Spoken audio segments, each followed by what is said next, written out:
Hey, this is Randy Pryor from Hope for Separated Husbands. If you're struggling in your marriage, here's an idea you might want to consider. Is it really all about communication? No.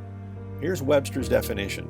Communication, a process by which information is exchanged between individuals. So why isn't clear communication enough? A very popular misconception is, if we could just communicate clearly, we'd be fine. Unfortunately, it's where a lot of people, especially us logical men, get it wrong. Here's why. It's not all about communicating clearly or even understanding each other. It's about connecting with each other on an emotional level. Connecting with your spouse is the first step to loving her. And when your wife feels connected to you, she feels loved, safe, and secure. Think about it. You could communicate your perspective very clearly and even understand your wife's perspective completely. But if you don't connect with her, a huge part of your marriage will be missing. I completely agree with Dr. Stephen Covey when he says, most people do not listen with the intent to understand. They listen with the intent to reply.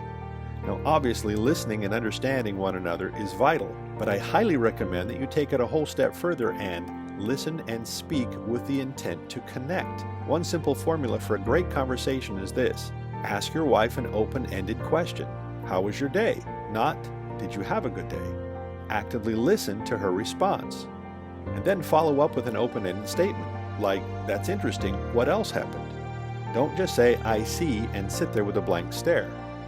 We men tend to listen on a logical level. It's oftentimes the safest way to converse, so it's natural for us.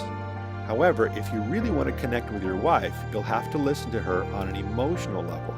Go beyond connecting concepts and thoughts and dig into the feelings behind those concepts and thoughts.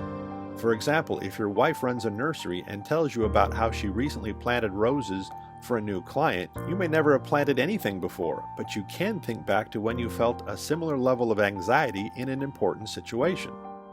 When you listen to your wife emotionally, you show empathy, and empathy encourages connection. So don't just communicate, get in touch with your emotions, empathize, and connect with your wife. The Bible tells us everyone should be quick to listen, slow to speak, and slow to become angry. That's James 1:19. Thanks for watching. If you're struggling with an unusually tough situation and you'd like some personal help reconnecting with your spouse, click the link and grab a spot on my calendar. God bless you.